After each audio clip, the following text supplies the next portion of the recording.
You're listening to the REITE Club podcast, where the focus is all about helping you grow your real estate investment portfolio and live the life you want to live. Come grow with us and join our community at thereiteclub.com. And now your hosts, Sarah Larby and Alfonso Salemi.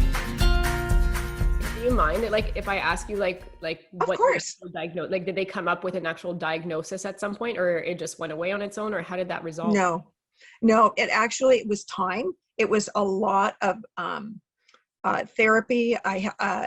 Therapy as far as physical therapy. I had fabulous chiropractors. We worked on LifeMark physiotherapy. They have an actual vestibular rehabilitation program. So it was literally working with almost like a physiotherapy for your brain. But all of this cost, so they never did come up with a diagnosis. I truly believe I burnt the candle at both ends. I truly do. Because I went directly, while I was going back to school and raising the girls and dealing with divorce and dealing with all kinds of other things that go with that. But when I was going back to school, I lived up in Sutton, and Seneca was just north of Toronto. So I was every single day. I had the girls up by 5. We were ready to leave the house by 6. I had them to the babysitters at 6. I was at school, went to school all day. Came back up, had the girls, picked up the girls by 5 or 6. We came home, dinner, homework, bedtime routine, and then I started my homework. So that started at that point in time and juggling everything else. And then we got into the workforce. And so it was still juggling everything else on the top. And it wasn't just 9 to 5 jobs. It was, it's the 10 or 12-hour days. So I think between everything, I literally just burnt the candle out, and my body said, that's it, stop. You're not listening to us, so we're going to stop it for you. One of the other tolls from all of this, as I was trying to find the diagnosis, is I did raise the credit card debts because I didn't have any other way of paying for anything. And I was so desperate to be able to find a solution, to be able to get back to me, to be able to get to be a working, viable part of society and to be self-sustaining again. But the timing didn't work. So here's one of the things. Credit card people suck. They do. Right? So I was so 150,000% honest with them and said, look, here's my circumstances. I know I've run up this money. I know that I owe you. I am planning on paying you back. Here's my circumstances. So on the front end, they're fine. But then it escalates and escalates. And it finally got to where they were taking me to court. So a lot of people don't realize, but when a credit card company is taking you to court for debt and you're going to the small claims court, they automatically add 25% onto the debt. And then you are responsible for all the court costs. Wow, So I didn't know that they added 25% on the top, I guess, to pay for the fees. Yeah, that's unfortunate. Well, whatever your debt is, it is 25% on the top. And I seriously, for almost 2 years, because this was a very long process. So for almost 2 years, I tried desperately to not claim bankruptcy. But when they took me to court, they took the ball out of my hands and I had no choice.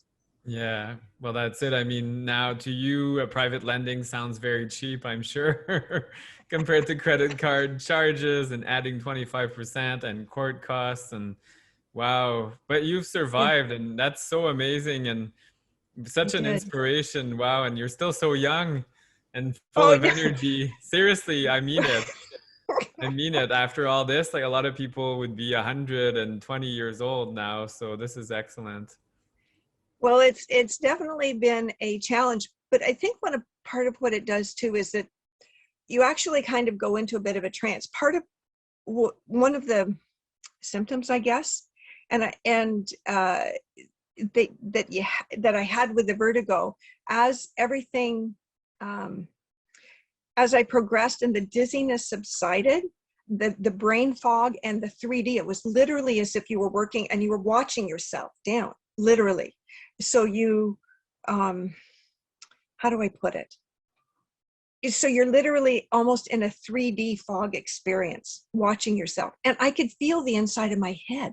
It was just the weirdest thing. Like I could feel things, just these little, you know, like when your arm falls asleep or something, and then it starts to come back and it has that tingly. That's literally what I would get throughout my head. Every once in a while, it would be just things kind of just moving on the inside of my head. And it was so weird.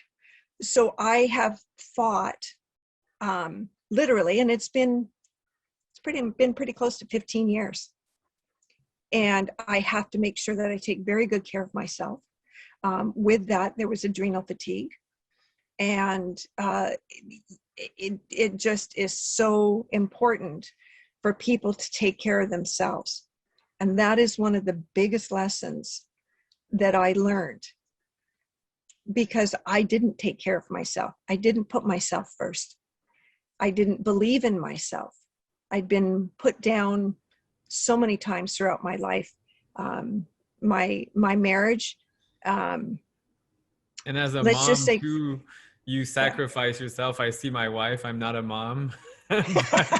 I can't say, but I know like she'll always like even clothing, like silly stuff. She'll like, oh yeah, the kids need new clothes. And I'm like, well, you need new clothes too. And she's like, well, the kids need to go first. And as a mom, you already, and as single mom, I can't even imagine. So, and then your health, of course, it's essential.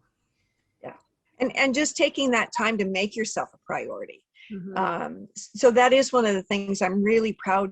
I'm so proud of my daughters. I just really am. They're so successful in their lives. They're so grounded in who they are. Their families, they've made wonderful choices in partners. We're very, very blessed. We have two of our daughters have blessed us with the titles of grandparents. So we have six grandbabies right now between the ages of 2.5 and 5.5. And our youngest daughter is getting married this summer. So there'll be more added to the collection for sure. So it's just now that's one of the big things I wanted to make sure I instilled in my daughters.